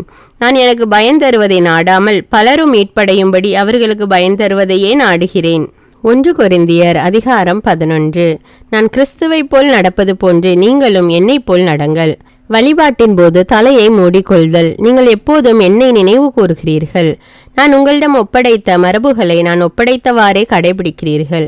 எனவே உங்களை பாராட்டுகிறேன். ஆனால் நீங்கள் ஒன்றை தெரிந்து கொள்ள வேண்டும் என விரும்புகிறேன். ஒவ்வொரு பெண்ணுக்கும் தலைவர் ஆண், ஆணுக்கு தலைவர் கிறிஸ்து, கிறிஸ்துவுக்கோ தலைவர் கடவுள். இறைவேண்டல் செய்யும் போது அல்லது இறைவாக்குரைக்கும் போது தம் தலையை மூடிக்கொள்ளும் ஒவ்வொரு ஆணும் தலைவரை இகழ்ச்சிக்குள்ளாக்குகிறார். இது அவர் தலையை மழித்து விட்டதற்கு ஒப்பாகும். இறைவேண்டல் செய்யும் போது அல்லது இறைவா குறைக்கும் போது தம் தலையை மூடிக்கொள்ளாத ஒவ்வொரு பெண்ணும் தம் தலைவரை இகழ்ச்சிக்குள்ளாக்குகிறார். இது அவர் தலையை மழித்து விட்டதற்கு ஒப்பாகும். தம் தலையை மூடிக்கொள்ளாத எந்த பெண்ணும் தம் கூந்தலை வெட்டி கொள்ளட்டும். கூந்தலை வெட்டி கொள்வதையும் தலையை மழித்து விடுவதையும் இகழ்ச்சியாக கருதினால் அவர் தம் தலையை மூடிக்கொள்ளட்டும். ஆண் தம் தலையை மூடிக்கொள்ள வேண்டியதில்லை, ஏனெனில் அவரே கடவுளின் சாயலும் பெருமையும் ஆவார். ஆனால் பெண் ஆணின் பெருமையாயிருக்கிறார். பெண்ணிலிருந்து ஆண் தோன்றவில்லை, மாறாக ஆணிலிருந்தே பெண் தோன்றினார். மேலும் பெண்ணுக்காக ஆண் படைக்கப்படவில்லை, மாறாக ஆணுக்காகவே பெண் படைக்கப்பட்டார். வானதூதர்களை முன்னிட்டு பெண் அதிகாரத்தின் அடையாளமாக தம் தலையை மூடிக்கொள்ள வேண்டும். எது எப்படி இருந்தாலும் ஆண்டவரோடு இணைக்கப்பட்ட நிலையில் ஆணின்றி பெண்ணில்லை, பெண்ணின்றி ஆணில்லை. ஏனெனில் ஆணிலிருந்து பெண் தோன்றியது போலவே பெண் வழியாகவே ஆண் தோன்றுகிறார். ஆனால் அனைத்தும் கடவுளிடமிருந்தே தோன்றுகின்றன. பெண்கள் தலையை மூடிக்கொள்ளாமல் கடவுளிடம் வேண்டுவது முறையா? நீங்களே தீர்மானித்துக் கொள்ளுங்கள். நீண்ட முடி வளர்ப்பது ஆண்களுக்கு மதிப்பு ஆகாது, ஆனால் அது பெண்களுக்கு பெருமை தருவதாகும். இதை இயற்கையே உங்களுக்கு கற்பிக்கிறது அன்றோ? ஏனெனில் பெண்களின் கூந்தலே அவர்களுக்கு போர்வையாக அமைகிறது. இதை பற்றி விவாதிக்க நினைப்போருக்கு நான் கூறுவது, இதை பொறுத்தவரை வேறு எந்த வழக்கமும் எங்களிடையே இல்லை, கடவுளின் திருச்சபைகளிலும் இல்லை. ஆண்டவரின் திருவிருந்து. இவ்வறிவுரைகளை கொடுக்கும் நான் உங்களை பாராட்ட மாட்டேன், ஏனெனில் நீங்கள் ஒன்று கூடி வரும்போது நன்மையை விட தீமையே மிகுதியாக விளைகிறது. முதலாவது, நீங்கள் சபையாக கூடி வரும்போது உங்களிடையே பிளவுகள் இருப்பதாக கேள்விப்படுகிறேன். ஓரளவு அதை நம்புகிறேன். உங்களிடையே கட்சிகள் இருக்கத்தான் செய்யும். அப்போதுதான் உங்களுள் தகுதியுள்ளவர்கள் யாரென வெளிப்படும். இந்நிலையில் நீங்கள் ஒன்றாக கூடி வந்து உண்பது ஆண்டவரின் திருவிருந்து அல்ல. ஏனெனில் நீங்கள் உண்ணும் நேரத்தில் ஒவ்வொருவரும் தாம் கொண்டு வந்த உணவை மற்றவர்களுக்கு முந்தியே உண்டு விடுகிறீர்கள். இதனால் சிலர் பசியாயிருக்க வேறு சிலர் குடிவெறியில் இருக்கிறார்கள். உண்பதற்கும் குடிப்பதற்கும் உங்களுக்கு வீடுகள் இல்லையா? அல்லது கடவுளின் திருச்சபையை இழிவுபடுத்தி இல்லாதவர்களை வெட்கப்படுத்துகிறீர்களா? என்ன சொல்வது? உங்களை பாராட்டுவதா? இதில் உங்களை பாராட்ட மாட்டேன். ஆண்டவரிடமிருந்து நான் எதை பெற்றுக்கொண்டேனோ அதையே உங்களிடம் ஒப்படைக்கிறேன். அதாவது ஆண்டவராகிய இயேசு காட்டி கொடுக்கப்பட்ட அந்த இரவில் அப்பத்தை எடுத்து கடவுளுக்கு நன்றி செலுத்தி அதை பிட்டு, இது உங்களுக்கான என் உடல், இதை என் நினைவாக செய்யுங்கள் என்றார். அப்படியே உணவு அருந்திய பின் கிண்ணத்தையும் எடுத்து, இந்த கிண்ணம் என் இரத்தத்தால் நிலைப்படுத்தப்படும் புதிய உடன்படிக்கை.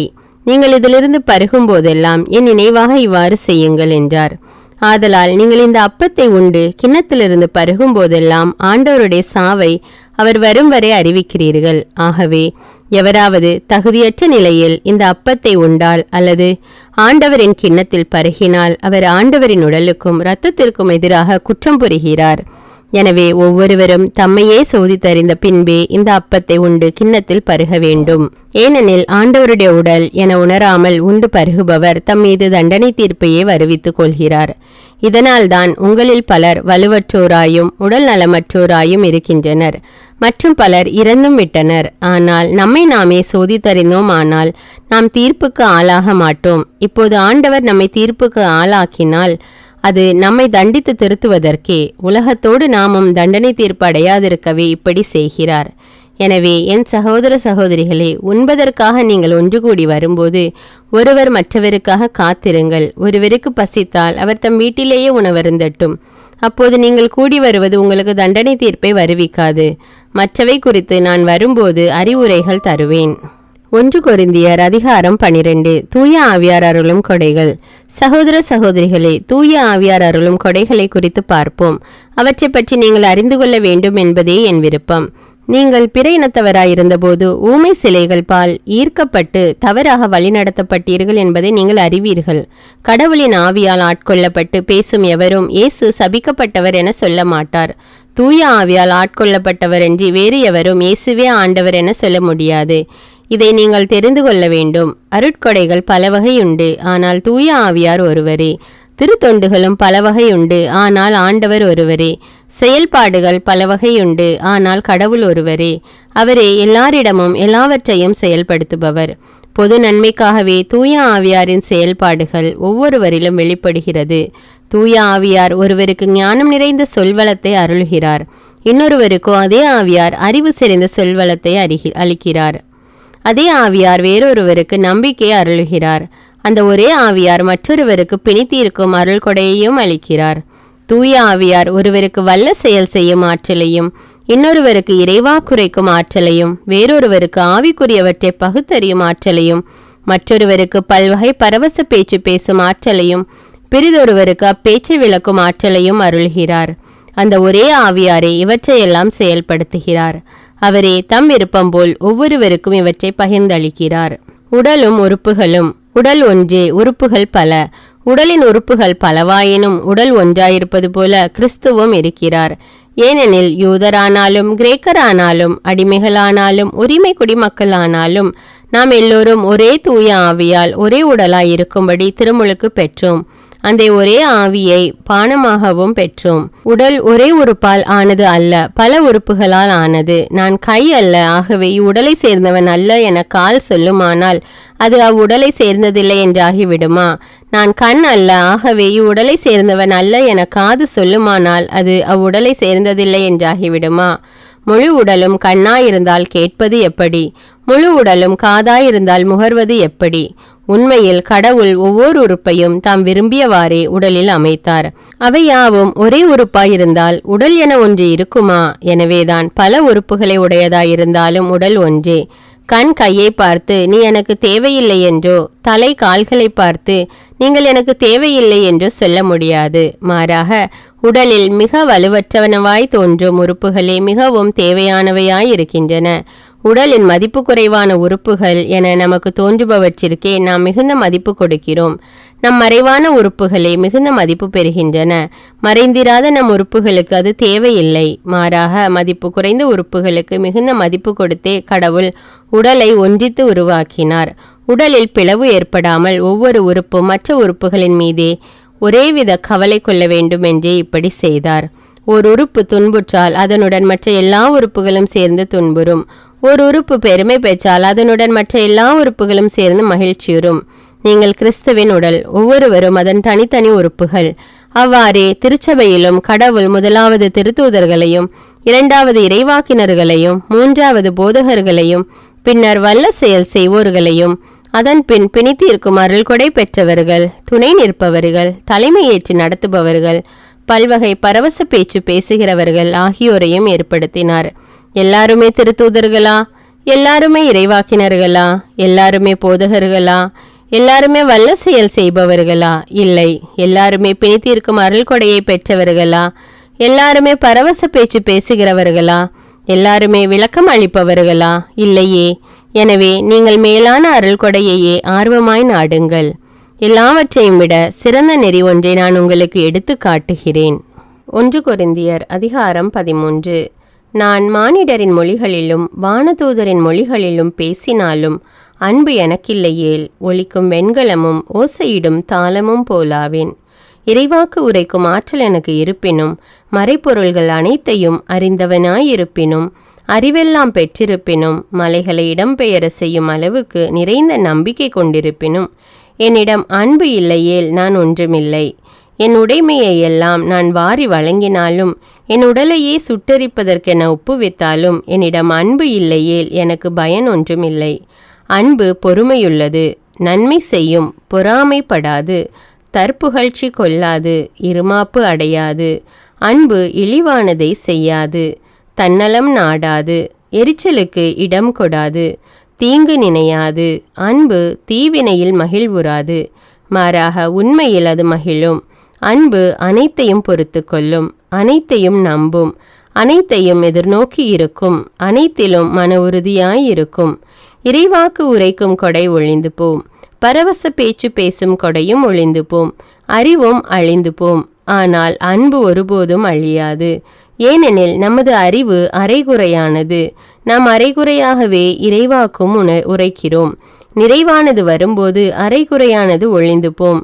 நான் குழந்தையாயிருந்தபோது குழந்தையைப் போல பேசினேன், குழந்தையின் மனநிலையை பெற்றிருந்தேன், குழந்தையைப் போல் எண்ணினேன்.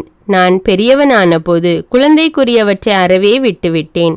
ஏனெனில் இப்போது நாம் கண்ணாடியில் காண்பது போல் மங்கலாய் காண்கிறோம், ஆனால் அப்போது நாம் நேரில் காண்போம்.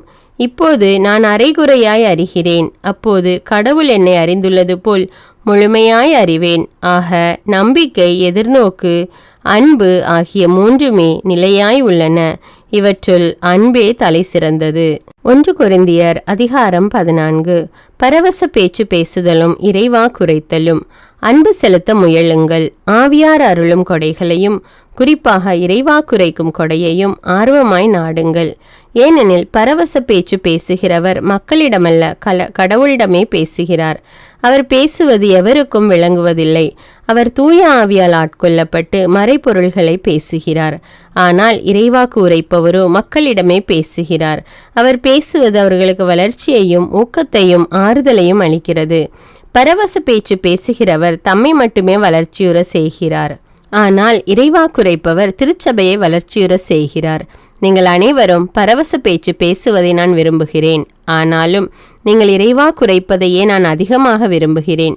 பரவச பேச்சு பேசுகிறவர் திருச்சபையை கட்டி எழுப்பும் நோக்குடன் தாம் பேசுவதை விளக்க வேண்டும். இல்லையெனில் பரவச பேச்சு பேசுபவரை விட இறைவாக்குரைப்பவரே மேலானவர். எனவே சகோதர சகோதரிகளே, நான் உங்களிடம் வந்து திருவெளிப்பாடு, மெய்யறிவு, இறைவாக்கு, போதனை இவற்றில் எதை குறித்தும் பேசாமல் பரவச பேச்சை மட்டும் பேசினால் என்னால் நீங்கள் அடையும் பயன் என்ன? குழல் அல்லது யாழ் ஆகிய உயிரற்ற இசைக்கருவிகளால் எழுப்பப்படும் ஒலிகளுள் வேறுபாடு இல்லையெனில் குழல் எழுப்பும் ஒலி எது, யாழ் எழுப்பும் ஒலி எது என்பதை எப்படி அறிய முடியும்? எக்காலம் தெளிவாக முழங்காவிடில் யார் போருக்கு தயாராவார்? அவ்வாறு நீங்களும் பரவச பேச்சு பேசும்போது பேசும் வார்த்தைகள் தெளிவாயிராவிடில் நீங்கள் பேசியது என்ன என்று எவ்வாறு தெரிந்து கொள்ள முடியும்? ஏனெனில் உங்கள் பேச்சுதான் காற்றோடு காற்றாய் போய்விடுகிறதே. இவ்வுலகில் எத்தனையோ வகையான மொழிகள் உள்ளன. அவற்றுள் பொருள் தராத மொழியே இல்லை. எனவே ஒரு மொழியில் தெரிவிக்கப்பட்டதை நான் அறியாதவனாயிருப்பின் அம்மொழியை பேசுகிறவருக்கு நான் ஒரு அந்நியனாயிருப்பேன். அவரும் எனக்கு அந்நியராய்தான் இருப்பார். இது போலவே நீங்களும் இருக்கிறீர்கள். தூய ஆவியார் அருளும் கொடைகளை ஆர்வமாய் நாடும் நீங்கள் திருச்சபையை கட்டி எழுப்பும் கொடைகளையே தேடி அவற்றில் வளர்ச்சியடையுங்கள். பரவச பேச்சு பேசுகிறவர் அதனை விளக்குவதற்கான ஆற்றலை பெற இறைவனிடம் வேண்டட்டும். எனவே நான் பரவச நிலையில் இறைவனிடம் வேண்டும்போது என்னிடம் செயலாற்றும் தூய ஆவியாரே இறைவேண்டல் செய்கிறார். என் அறிவுக்கு அங்கு வேலை இல்லை. இந்நிலையில் நான் செய்ய வேண்டியதென்ன? தூய ஆவியால் ஆட்கொள்ளப்பட்டு இறைவேண்டல் செய்வேன். அறிவோடும் இறைவேண்டல் செய்வேன். தூய ஆவியால் ஆட்கொள்ளப்பட்டு திருப்பாடல் பாடுவேன். அறிவோடும் திருப்பாடல் பாடுவேன். இல்லையேல் நீங்கள் தூய ஆவியால் ஆட்கொள்ளப்பட்டு கடவுளை போற்றும்போது அங்கு அமர்ந்திருக்கும் பொதுமக்கள் நீங்கள் நன்றி செலுத்தி செய்யும் இறைவேண்டலுக்கு எவ்வாறு ஆமேன் என சொல்ல முடியும்? நீங்கள் சொல்வதுதான் அவர்களுக்கு விளங்கவில்லையே. நீங்கள் நன்றாகத்தான் நன்றி செலுத்தி இறைவனிடம் வேண்டுகிறீர்கள். ஆனால் அது பிறரது வளர்ச்சிக்கு உதவவில்லையே. நான் உங்கள் அனைவரையும் விட மிகுதியாக பரவச பேச்சு பேசுகிறேன். அதற்காக கடவுளுக்கு நன்றி செலுத்துகிறேன். ஆயினும் நான் திருச்சபையில் பரவச நிலையில் 10,000 சொற்களை பேசுவதை விட மற்றவர்களுக்கு கற்றுக் கொடுப்பதற்காக 4-5 சொற்களை அறிவோடு சொல்வதையே விரும்புகிறேன். அன்பர்களே, சிந்திப்பதில் நீங்கள் சிறு பிள்ளைகள் போல் இராதீர்கள். தீங்கு செய்வதில் குழந்தைகள் போலவும் சிந்திப்பதில் முதிர்ச்சி அடைந்தவர்கள் போலவும் இருங்கள். வேற்று மொழியினராலும் புரியாத மொழி கொண்டோர் மூலமும் இம்மக்களுக்கு பாடம் கற்பிப்பார். அப்போது எனக்கு அவர்கள் செவி கொடுக்க மாட்டார்கள் என்கிறார் ஆண்டவர் என்று திருச்சட்டத்தில் எழுதியுள்ளது. எனவே பரவச பேச்சு பேசுவது நம்பிக்கை கொண்டோருக்கு அல்ல, நம்பிக்கை கொண்டிராதோருக்கே அடையாளமாக இருக்கிறது. இறைவாக்கு உரைப்பதோ நம்பிக்கை கொண்டிராதோருக்கு அல்ல, நம்பிக்கை கொண்டோருக்கே அடையாளமாக இருக்கிறது. இப்படி இருக்க திருச்சபை முழுவதும் ஒன்றாக கூடியிருக்கும்போது எல்லோரும் பரவச பேச்சு பேசினால் அப்போது அங்கு நுழையும் பொதுமக்கள் அல்லது நம்பிக்கை கொண்டிராதவர்கள் உங்களை பித்து பிடித்தவர்கள் என சொல்ல மாட்டார்களா? நீங்கள் எல்லோரும் இறைவாக்கு உரைத்து கொண்டு இருக்கும்போது நம்பிக்கை கொண்டிராத ஒருவரோ அல்லது பொதுமக்களுள் ஒருவரோ அங்கு நுழைந்தால் ஒவ்வொருவரும் உரைக்கும் இறைவாக்கு அவரது குற்றத்தை அவருக்கு எடுத்து காட்டும், அவரை தீர்ப்புக்கு உட்படுத்தும். அவர் உள்ளத்தில் உறைந்து கிடப்பவை வெளியாகும். அப்பொழுது அவர் முகங்குப்புற விழுந்து கடவுளை பணிந்து உண்மையில் கடவுள் உங்களிடையே உள்ளார் என அறிக்கை செய்வார். அனைத்தையும் ஒழுங்காய் செய்தல். அப்படியானால் சகோதர சகோதரிகளே, செய்ய வேண்டியது என்ன? நீங்கள் கூடி வரும்போது ஒருவர் திருப்பாடலை பாடலாம், ஒருவர் கற்றுக் கொடுக்கலாம், ஒருவர் திருவெளிப்பாடுகளை எடுத்துரைக்கலாம், ஒருவர் பரவச பேச்சு பேசலாம், ஒருவர் அதை விளக்கி கூறலாம். இவை அனைத்தும் திருச்சபையை கட்டி எழுப்பும் வகையில் நடைபெற வேண்டும். பரவச பேச்சு பேசுவதாயிருந்தால் 2 பேசலாம், மிஞ்சினால் 3 பேசலாம். ஆனால் ஒருவர் பின் ஒருவராக பேச வேண்டும். ஒருவர் அதற்கு விளக்கம் கூற வேண்டும். ஆனால் விளக்கம் கூறுபவர் இல்லை எனில் அவர்கள் திருச்சபையில் அமைதி காக்கட்டும், தங்கள் உள்ளத்தில் கடவுளோடு பேசட்டும். இறைவாக்கினரை பொறுத்தவரையில் 2 அல்லது 3 பேசட்டும். மற்றவர்கள் அவர்கள் கூறியதை ஆய்ந்து பார்க்கட்டும். அங்கு அமர்ந்திருக்கும் வேறொருவருக்கு திருவெளிப்பாடு அருளப்பட்டால் முன்பு பேசிக் கொண்டிருந்தவர் அமைதியாகிவிட வேண்டும். நீங்கள் அனைவரும் ஒருவர் பின் ஒருவராக இறைவாக்கு உரைக்கலாம். அப்போதுதான் நீங்கள் அனைவரும் கற்றுக்கொள்ளவும் ஊக்கம் பெறவும் இயலும். இறைவாக்கினர்கள் பெறும் ஏவுதல்கள் அவர்களின் கட்டுப்பாட்டிற்கு உட்பட்டவைதான். ஏனெனில் கடவுள் குழப்பத்தை ஏற்படுத்துபவர் அல்ல, அமைதியை ஏற்படுத்துபவர். இறைமக்களின் எல்லா திருச்சபைகளிலும் இருக்கும் ஒழுங்குக்கேற்ப சபையில் பெண்கள் பேசாமல் அமைதியாக இருக்க வேண்டும். அவர்களுக்கு பேச அனுமதி இல்லை. மாறாக திருச்சட்டம் கூறுவது போல அவர்கள் பணிந்திருக்க வேண்டும். அவர்கள் எதையேனும் அறிய விரும்பினால் அதை வீட்டில் தங்கள் கணவர்களிடம் கேட்டு அறிந்து கொள்ளட்டும். பெண்கள் திருச்சபையில் பேசுவது வெட்கத்திற்குரியதாகும். கடவுளின் வார்த்தை உங்களிடமிருந்தா வந்தது, அல்லது அது உங்களிடம் மட்டுமா வந்தடைந்தது? தாம் ஓர் இறைவாக்கினர் அல்லது தூய ஆவியால் ஆட்கொள்ளப்பட்டவர் என ஒருவர் நினைத்தால், நான் உங்களுக்கு எழுதுபவற்றை அவர் ஆண்டவரின் கட்டளையாக ஏற்றுக்கொள்ளட்டும். இவற்றை எவராவது ஏற்றுக்கொள்ளாவிட்டால் அவரும் ஏற்றுக்கொள்ளப்பட மாட்டார். எனவே அன்பர்களே, இறைவாக்கு உரைக்க ஆர்வமாய் நாடுங்கள். பரவச பேச்சு பேசுவதையும் தடுக்காதீர்கள். ஆனால் அனைத்தும் பாங்காகவும் ஒழுங்காகவும் நடைபெற வேண்டும். 1 கொரிந்தியர் அதிகாரம் 15. கிறிஸ்து உயிர் பெற்றெழுதல். சகோதர சகோதரிகளே, உங்களுக்கு நான் அறிவித்த நற்செய்தியை நினைவுறுத்த விளைகிறேன். அதை நீங்களும் ஏற்றுக்கொண்டீர்கள், அதிலே நிலைத்தும் நிற்கிறீர்கள். நான் உங்களுக்கு அறிவித்த நற்செய்தியை நீங்கள் உறுதியாக பற்றி கொண்டிருந்தால் அதன் வழியாக மீட்பு அடைவீர்கள். இல்லையேல் நீங்கள் கொண்டிருக்கும் நம்பிக்கை பொருளற்றதே. நான் பெற்றுக்கொண்டதும் முதன்மையானது என கருதி உங்களிடம் ஒப்படைத்ததும் இதுவே. மறைநூலில் எழுதியுள்ளவாறு கிறிஸ்து நம் பாவங்களுக்காக இறந்து அடக்கம் செய்யப்பட்டார். மறைநூலில் எழுதியுள்ளவாறே 3ஆம் நாள் உயிருடன் எழுப்பப்பட்டார். பின்னர் அவர் கேபாவுக்கும் அதன் பின் 12 தோன்றினார். பின்பு 500க்கும் மேற்பட்ட சகோதர சகோதரிகளுக்கு ஒரே நேரத்தில் தோன்றினார். அவர்களுள் பலர் இன்னமும் உயிரோடு இருக்கின்றனர், சிலர் இறந்துவிட்டனர். பிறகு யாக்கோபுக்கும் அதன் பின் திருத்தூதர் அனைவருக்கும் தோன்றினார். எல்லோருக்கும் கடைசியில் காலம் தப்பி பிறந்த குழந்தை போன்ற எனக்கும் தோன்றினார். நான் திருத்தூதர்களிடையே மிக கடையவன், திருத்தூதர் என அழைக்கப்பெற தகுதியற்றவன். ஏனெனில் கடவுளின் திருச்சபையை துன்புறுத்தினேன். ஆனால் இப்போது நான் இந்த நிலையில் இருப்பது கடவுளின் அருளால்தான். அவர் எனக்களித்த அருள் வீணாகி விடவில்லை. திருத்தூதர்கள் எல்லாரையும் விட நான் மிகுதியாக பாடுபட்டு உழைத்தேன். உண்மையில் நானாக உழைக்கவில்லை, என்னோடு இருக்கும் கடவுளின் அருளே அவ்வாறு உழைக்க செய்தது. நானோ மற்ற திருத்தூதர்களோ யாராயிருந்தாலும் இதையே பறைசாற்றுகிறோம். நீங்களும் இதையே நம்பினீர்கள். இறந்தோர் உயிர் பெற்றெழுதல். இறந்த கிறிஸ்து உயிருடன் எழுப்பப்பட்டார் என அறிவிக்கப்பட்டிருக்க உங்களுள் சிலர் இறந்தோர் உயிர் தெழுவதில்லை என சொல்வது ஏன்? இறந்தோர் உயிர் தெழ மாட்டார் எனில் கிறிஸ்துவும் உயிருடன் எழுப்பப்படவில்லை என்றாகிவிடும். கிறிஸ்து உயிருடன் எழுப்பப்படவில்லை என்றால் நாங்கள் பறைசாற்றிய நற்செய்தியும் நீங்கள் கொண்டிருக்கிற நம்பிக்கையும் பொருளற்றதாயிருக்கும். நாங்களும் கடவுளின் சார்பில் பொய் சான்று பகர்வோர் ஆவோம். ஏனெனில் இறந்தோர் உயிருடன் எழுப்பப்படுவதில்லை என்றால் கடவுள் உயிர்த்தெழ செய்யாத கிறிஸ்துவை கடவுள்தான் உயிர்த்தெழ செய்தார் என்று சான்று பகரும்போது கடவுளுக்கு எதிராக சான்று கூறியவர்கள் ஆவோம் அல்லவா? ஏனெனில் இறந்தோர் உயிருடன் எழுப்பப்படுவதில்லை என்றால் கிறிஸ்துவும் உயிருடன் எழுப்பப்படவில்லை என்றாகிவிடும். கிறிஸ்து உயிருடன் எழுப்பப்படவில்லை என்றால் நீங்கள் கொண்டிருக்கும் நம்பிக்கை பயனற்றதே. நீங்கள் இன்னமும் உங்கள் பாவங்களில் வாழ்பவர்கள் ஆவீர்கள். அப்படியானால் கிறிஸ்துவிடம் நம்பிக்கை கொண்டு இறந்தவர்களும் அழிவுக்குள்ளாவார்கள். கிறிஸ்துவிடம் நாம் கொண்டுள்ள எதிர்நோக்கு இவ்வுலக வாழ்வை மட்டும் சார்ந்திருந்தால் எல்லா மக்களையும் விட இறங்குதற்குரியவராய் இருப்போம். ஆனால் இப்போதோ இறந்த கிறிஸ்து உயிருடன் எழுப்பப்பட்டார். அவரே முதலில் உயிருடன் எழுப்பப்பட்டார். இது அனைவரும் உயிருடன் எழுப்பப்படுவர் என்பதை உறுதிப்படுத்துகிறது. ஒரு மனிதர் வழியாக சாவு வந்தது போல ஒரு மனிதர் வழியாகவே இறந்தோர் உயிர் தெழுகின்றனர். ஆதாமை முன்னிட்டு அனைவரும் சாவுக்குள்ளானது போல கிறிஸ்துவை முன்னிட்டு அனைவரும் உயிர் பெறுவர். ஒவ்வொருவரும் அவரவர் முறை வரும்போது உயிர் பெறுவர். கிறிஸ்துவே முதலில் உயிர் பெற்றார். அடுத்து கிறிஸ்துவின் வருகையின் போது அவரை சார்ந்தோர் உயிர் பெறுவர். அதன் பின்னர் முடிவு வரும். அப்போது கிறிஸ்து ஆட்சியாளர், அதிகாரம் செலுத்துவோர், வலிமையுடையோர் ஆகிய அனைவரையும் அழித்துவிட்டு தந்தையாகிய கடவுளிடம் ஆட்சியை ஒப்படைப்பார். எல்லா பகைவரையும் அடிபணிய வைக்கும் வரை அவர் ஆட்சி செய்தாக வேண்டும். சாவே கடைசி பகைவன், அதுவும் அழிக்கப்படும். ஏனெனில் கடவுள் எல்லாவற்றையும் அவருக்கு அடிபணிய செய்தார்.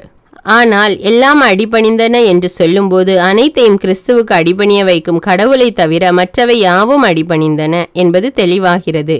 அனைத்துமே மகனுக்கு அடிபணியும் போது தமக்கு அனைத்தையும் அடிபணிய செய்த கடவுளுக்கு மகனும் அடிபணிவார். அப்போது கடவுளே அனைத்திலும் அனைத்துமாயிருப்பார். மேலும் இறந்தோருக்காக சிலர் திருமுழுக்கு பெறுகிறார்களே, ஏன் அப்படி செய்கிறார்கள்? இறந்தோர் உயிருடன் எழுப்பப்படுவது இல்லை என்றால் அவர்களுக்காக திருமுழுக்கு பெறுவானேன்? நாங்களும் எந்நேரமும் ஆபத்திற்குள்ளாவதேன்? நான் நாள்தோறும் சாவை எதிர்கொள்கிறேன். அன்பர்களே, நம் ஆண்டவர் இயேசு கிறிஸ்துவின் அடியான் என்னும் முறையில் நான் உங்கள் மேல் கொண்டுள்ள பெருமையின் மீது ஆணையாக இதை சொல்கிறேன். நான் எபேசுவில் கொடிய விலங்குகளோடு போராடினேன். மனித முறையில் அதனால் எனக்கு வரும் பயன் என்ன? இறந்தோர் உயிர் தெழுதல் இல்லையெனில் உண்போம், குடிப்போம், நாளைக்கு சாவோம் என்றிருக்கலாமே. நீங்கள் ஏமாந்து போக வேண்டாம். தீய நட்பு நல்லொழுக்கத்தை கெடுக்கும். அறிவு தெளிவுடன் இருங்கள், நேர்மையுடன் நடந்து கொள்ளுங்கள், பாவம் செய்யாதீர்கள். ஏனெனில் உங்களுள் சிலருக்கு கடவுளை பற்றிய அறிவு இல்லை. உங்களுக்கு வெட்கம் உண்டாகவே இதை சொல்கிறேன். உடல் உயிர் பெற்றெழுதல். இறந்தோர் எப்படி உயிருடன் எழுப்பப்படுவார்கள்? எத்தகைய உடலோடு வருவார்கள் என ஒருவர் கேட்கலாம். அறிவியலியே, நீ விதைக்கும் விதை மடிந்தால் ஒழிய உயிர் பெறாது. முளைத்த பயிராக நீ அதை விதைக்கவில்லை, மாறாக வெறும் கோதுமை மணியையோ மற்றெந்த விதையையோ தான் விதைக்கிறாய். கடவுளோ தம் விருப்பப்படி அதற்கு ஒரு உருவை கொடுக்கிறார். ஒவ்வொரு விதைக்கும் அதற்குரிய உருவை கொடுக்கிறார். எல்லா ஊனும் ஒரே வகையான ஊன் அல்ல. மானிடருக்கு ஒரு வகையான ஊனும், விலங்குகளுக்கு இன்னொரு வகையான ஊனும், பறவைகளுக்கு வேறொரு வகையான ஊனும், மீன்களுக்கு மற்றொரு வகையான ஊனும் உண்டு. விண்ணை சார்ந்தவைகளுக்கு ஒரு வகையான உருவமும், மண்ணை சார்ந்தவர்களுக்கு இன்னொரு வகையான உருவமும் உண்டு. விண்ணை சார்ந்தவற்றின் அழகு வேறு, மண்ணை சார்ந்தவற்றின் அழகு வேறு. கதிரவனின் சுடர் ஒன்று, நிலவின் சுடர் இன்னொன்று, விண்மீன்கள் சுடர் மற்றொன்று. விண்மீனுக்கு விண்மீன் சுடர் வேறுபடுகிறது. இறந்தோர் உயிர் தெழும்போது இவ்வாறே இருக்கும். அழிவுக்குரியதாய் விதைக்கப்படுவது அழியாததாய் உயிர் பெற்று எழுகிறது. மதிப்பற்றதாய் விதைக்கப்படுவது மாண்புக்குரியதாய் உயிர் பெற்று எழுகிறது. வலுவற்றதாய் விதைக்கப்படுவது வல்லமையுள்ளதாய் உயிர் பெற்று எழுகிறது. மனித இயல்பு கொண்ட உடலாய் விதைக்கப்படுவது ஆவிக்குரிய உடலாய் உயிர் பெற்று எழுகிறது. மனித இயல்பு கொண்ட உடல் உண்டென்றால் ஆவிக்குரிய உடலும் உண்டு. மறைநூலில் எழுதியுள்ளபடி முதல் மனிதராகிய ஆதாம் உயிர் பெற்று மனித இயல்புள்ளவர் ஆனார். கடைசி ஆதாமோ உயிர் தரும் தூய ஆவியானார். தூய ஆவிக்குரியது முந்தியது அல்ல, மனித இயல்புக்குரியதே முந்தியது. தூய ஆவிக்குரியது பிந்தியது. முதல் மனிதர் களிமண்ணால் ஆனவர், அவர் மண்ணிலிருந்து வந்தவர். இரண்டாம் மனிதரோ விண்ணிலிருந்து வந்தவர். மண்ணை சார்ந்த மனிதர் போலவே மண்ணை சார்ந்த யாவரும் இருப்பர். விண்ணை சார்ந்த மனிதர் போலவே விண்ணை சார்ந்த யாவரும் இருப்பர். எனவே நாம் மண்ணை சார்ந்தவரின் சாயலை கொண்டிருப்பது போல விண்ணை சார்ந்தவரின் சாயலையும் கொண்டிருப்போம். அன்பர்களே, நான் சொல்வது இதுவே: ஊனியல்புடைய மனிதர் இறையாட்சியை உரிமை பேராக அடைய முடியாது. அழிவுக்குரியது அழியாமையை உரிமை பேராக அடைய முடியாது. இதோ ஒரு மறைப்பொருளை உங்களுக்கு சொல்கிறேன். நாம் யாவரும் சாக மாட்டோம், ஆனால் அனைவரும் மாற்றுரு பெறுவோம். ஒரு நொடி பொழுதில் கண் இமைக்கும் நேரத்தில் இறுதி எக்காலம் முழங்கும் போது இது நிகழும். எக்காலம் முழங்கும் போது இறந்தோர் அழிவற்றவர்களாய் உயிருடன் எழுப்பப்படுவர். நாமும் மாற்றுரு பெறுவோம். ஏனெனில் அழிவுக்குரிய இவ்வுடல் அழியாமையை அணிந்தாக வேண்டும், சாவுக்குரிய இவ்வுடல் சாகாமையை அணிந்தாக வேண்டும். அழிவுக்குரியது அழியாமையையும் சாவுக்குரியது சாகாமையையும் அணிந்து கொள்ளும் போது மறைநூலில் எழுதியுள்ள வாக்கு நிறைவேறும். சாவு முற்றிலும் ஒழிந்தது, வெற்றி கிடைத்தது. சாவே உன் வெற்றி எங்கே? சாவே உன் கொடுக்கு எங்கே? பாவமே சாவின் கொடுக்கு. பாவத்துக்கு வலிமை தருவது திருச்சட்டமே. ஆகவே நம் ஆண்டவர் இயேசு கிறிஸ்துவின் வழியாக நமக்கு இந்த வெற்றியை கொடுக்கும் கடவுளுக்கு நன்றி. எனவே என் அன்பார்ந்த சகோதர சகோதரிகளே, உறுதியோடு இருங்கள், நிலையாய் நில்லுங்கள். ஆண்டவருக்காக நீங்கள் உழைப்பது வீண் போகாது என்பதை அறிந்து ஆண்டவரின் பணியை இன்னும் அதிகமாக எப்போதும் செய்யுங்கள். 1 கொரிந்தியர் அதிகாரம் 16. இறைமக்களுக்காக நன்கொடை திரட்டல். இப்போது இறைமக்களுக்கு வழங்கும் நன்கொடையை குறித்து பார்ப்போம். கலாத்திய திருச்சபைகளுக்கு நான் வகுத்து கொடுத்த திட்டத்தின்படியே நீங்களும் செய்யுங்கள். நீங்கள் ஒவ்வொருவரும் வாரத்தின் முதல் நாளில் அவரவர் வருவாய்க்கு ஏற்றவாறு ஒரு தொகையை சேர்த்து வைத்துக் கொள்ளுங்கள். அப்படி செய்தால் நான் அங்கு வந்த பின் நன்கொடை திரட்ட வேண்டியதிராது. தகுதியுள்ளவர்கள் என நீங்கள் கருதுவோரிடம் நான் வரும்போது அறிமுக கடிதங்களை கொடுத்து உங்கள் கொடையை எருசலேமுக்கு அனுப்பி வைப்பேன். நானும் போவது நல்லது என தோன்றினால் நானும் போவேன். அவர்கள் என்னோடு வரலாம். பயணத்திட்டம்: நான் மாசிதோனியா வழியாக செல்லவிருக்கிறேன். மாசிதோனியாவை கடந்த பின் உங்களிடம் வருவேன். நான் ஒருவேளை உங்களோடு தங்கலாம். குளிர்காலத்தை அங்கே கழிக்கலாம். அப்போது நான் அடுத்ததாக போகும் இடத்திற்கு நீங்கள் என்னை வழி அனுப்பி வைக்கலாம். போகிற போக்கில் உங்களை பார்த்துவிட்டு செல்ல நான் விரும்பவில்லை. ஆண்டவர் அனுமதிப்பாரானால் சிறிது காலம் உங்களிடம் வந்து தங்கலாம் என நம்புகிறேன். பெந்தெகோஸ்து விழா வரை எபேசில் தங்கியிருப்பேன். அங்கு எதிரிகள் பலர் இருந்தாலும் பயனுள்ள முறையில் எபேசில் பணியாற்ற நல்லதொரு வாய்ப்பு எனக்கு கிடைத்துள்ளது. தீமோத்தேயு உங்களிடம் வரும்போது அவருக்கு எவ்வித குறையும் இராதவாறு பார்த்து கொள்ளுங்கள். ஏனெனில் அவரும் என்னைப் போலவே ஆண்டவருடைய வேலையைத்தான் செய்கிறார். ஆகையால் யாரும் அவரை இழிவாக நடத்தக்கூடாது. அவர் என்னிடம் வந்து சேர நலமாய் வழி அனுப்பி வையுங்கள். ஏனெனில் நானும் இங்குள்ள சகோதரர்களும் அவருக்காக காத்திருக்கிறோம். நம் சகோதரராகிய அப்பல்லோவை குறித்து கேட்டீர்களே, அவர் மற்ற சகோதரர்களுடன் உங்களிடம் வருமாறு அவரை கெஞ்சி கேட்டுக்கொண்டேன். இப்போது உங்களிடம் வர அவருக்கு மனமே இல்லை. ஆனால் தகுந்த நேரம் வரும்போது அவர் உங்களிடம் வருவார். இறுதி அறிவுரையும் வாழ்த்தும். விழிப்பாயிருங்கள், நம்பிக்கையில் நிலைத்திருங்கள், துணிவுடன் நடந்து கொள்ளுங்கள், வலிமையுடன் செயல்படுங்கள், அனைத்தையும் அன்போடு செய்யுங்கள். அன்பர்களே, இன்னும் ஒரு வேண்டுகோள். ஸ்தேவனா வீட்டாரை நீங்கள் அறிவீர்கள். அவர்கள் அக்காயா நாட்டில் முதல் கிறிஸ்துவிடம் நம்பிக்கை கொண்டவர்கள். இறை மக்களுக்கு தொண்டு செய்ய தங்களையே அர்ப்பணித்தவர்கள். இத்தகையோருக்கும் இவர்களுடன் இணைந்து செயல்படுவோர், பாடுபட்டு உழைப்போர் அனைவருக்கும் பணிந்திருங்கள். ஸ்தேவனா, பொருத்துனாத்து, அக்காய்க்கு ஆகியோர் வந்ததில் எனக்கு மகிழ்ச்சி. நீங்கள் இங்கு இல்லாத குறை அவர்கள் நீக்கினார்கள். அவர்களின் உள்ளத்திற்கும் உங்கள் உள்ளத்திற்கும் புத்துயிர் ஊட்டினார்கள். இத்தகையோருக்கு மதிப்பு அளியுங்கள். ஆசியாவில் உள்ள திருச்சபைகள் உங்களை வாழ்த்துகின்றன. அக்கில்லாவும் பிரிஸ்காவும் தங்கள் வீட்டில் கூடும் திருச்சபையோடு சேர்ந்து ஆண்டவரோடு இணைந்து வாழும் உங்களுக்கு வாழ்த்துக்கள் பல கூறுகிறார்கள். சகோதர சகோதரிகள் அனைவரும் உங்களுக்கு வாழ்த்து கூறுகிறார்கள். தூய முத்தம் கொடுத்து ஒருவரை ஒருவர் வாழ்த்துங்கள். இவ்வாழ்த்து பவுலாகிய நான் என் கைப்பட எழுதியது. ஆண்டவரிடம் அன்பு செலுத்தாத எவரும் சபிக்கப்படுக. மாரநாத்தா. ஆண்டவர் இயேசுவின் அருள் உங்களோடு இருப்பதாக. கிறிஸ்து இயேசுவோடு இணைந்து வாழும் உங்கள் அனைவருக்கும் என் அன்பை தெரிவித்துக் கொள்கிறேன்.